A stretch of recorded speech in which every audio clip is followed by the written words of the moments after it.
ওকে, চারটা স্টেপে আমি তোমাদেরকে দেখাবো কিভাবে একটা আইএলটিএস প্যাসেজ পড়তে হয় এবং পড়ে মিনিং বের করতে হয়।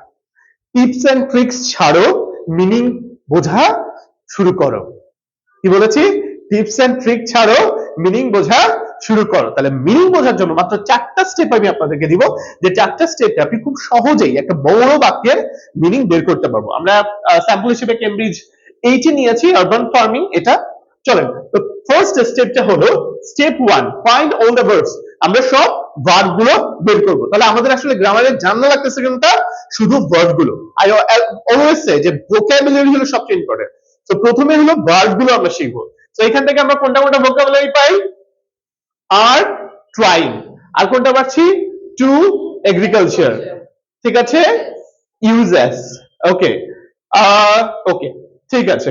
সো আমরা এরপরে কি করব? এইগুলো দাগ দিব, অল ভার্ব গুলো আমরা দাগ দিলাম, ঠিক আছে। এবার আসি, এর পরের কাজটা হলো find all the conjunctions and relative pronoun. আমরা কি জানি কনজাংশন কোনগুলো বা রিলেটিভ প্রোনাউন কোনগুলো? না জানলে প্যারা নাই, it's a paranormal class. Conjunction দুই ভাবে ভাগ করা যেতে পারে, একটা হলো ফ্যান বয়েজ, এইগুলো কোনটা সাবঅর্ডিনেটিং কোনটা কোঅর্ডিনেটিং এগুলো না শিখলেও চলবে আপাতত। সো ফ্যান বয়েজ এর মধ্যে কি কি আছে? ফর, এন্ড, নর, বাট, অর। এই বাটের কিন্তু আরেকটা সিনোনিম হলো হাউএভার, যেটা আপনি পাবেন আইএলটিএস রিডিং এটা বারবার পাবেন, ইয়েট, সো, এগুলো।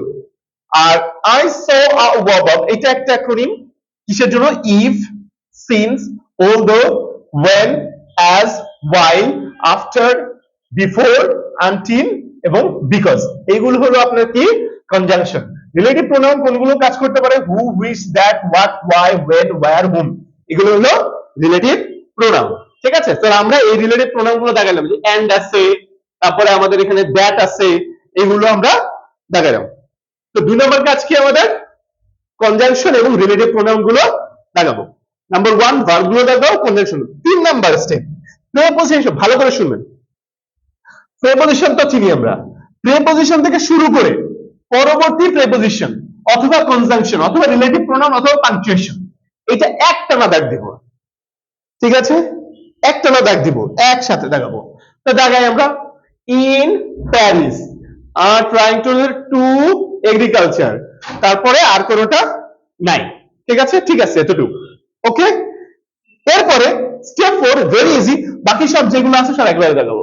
বাকি থাকলো কি করে? Urban farming, a soil free approach, less space, fewer resources. এইবার যে এবার টুকরো টুকরো হয়ে গেল না, এইবার এটা বাংলা করে দেখেন, ভেরি ইজি। দেখেন, ইন প্যারিস মানে কি? প্যারিসে। আরবান ফার্মার্স, শহরের চাষিরা। আর ট্রাইং, চেষ্টা করতেছে। আর সয়েল ফ্রি অ্যাপ্রোচ, অ্যাপ্রোচ মানে কি? পদ্ধতি, ঠিক আছে, বা উপায়। একটি মাটিবিহীন পদ্ধতি, কিসের? টু এগ্রিকালচার, চাষাবাদ করতে। আচ্ছা, একটা জিনিস হলো, টু প্লে মানে কি? টু প্লে দুটা বাংলা হয়, হয় খেলা না হলে খেলতে। ঠিকভাবে প্লেইং এর বাংলা কি? হয় খেলা হয় খেললে। যখন এটা কন্টিনিউয়াস না তখন, ঠিক আছে, যখন এর আগে অ্যামিজার ওয়াজার থাকবে না তখন এটা বাংলা। তাহলে চাষাবাদ করতে, কি করতে? যেটি মানে যে চাষাবাদ এগ্রিকালচার ব্যবহার করে, ইউজেস মানে ব্যবহার করে, লেস অপেক্ষাকৃত কম, স্পেস, স্পেস মানে কি? জায়গা, এবং কম অপেক্ষাকৃত কম সম্পদগুলো। শেষ। তাহলে পুরোটা আমরা যদি একসাথে বাংলা করি কি হবে? প্যারিসে শহরের চাষিরা কি করতেছে?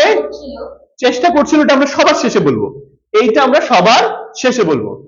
প্যারিসে এই শহরের চাষিরা কম সম্পদ এবং জায়গা ব্যবহার করে চাষাবাদ করার মাটিবিহীন একটি পদ্ধতি, ঠিক আছে, চেষ্টা করার সয়েল ফ্রি অ্যাপ্রোচ, মাটিবিহীন একটি পদ্ধতি চেষ্টা করছিল, ঠিক আছে। So you will get all the meaning, entire মিনিংটা পেয়ে যাবো। মিনিং যদি বুঝতে পারো তাহলে আইএলটিএস রিডিং পানির মধ্যে হয়ে যাবে। আর রিডিং মিনিং যদি বুঝতে না পারো, যত টিপস এন্ড ট্রিক্স দাও কোনো কিছুতে লাভ নাই। তাই বলছি টিপস এন্ড ট্রিক্স ছাড়ো, মিনিং বোঝা শুরু করো। Thank you.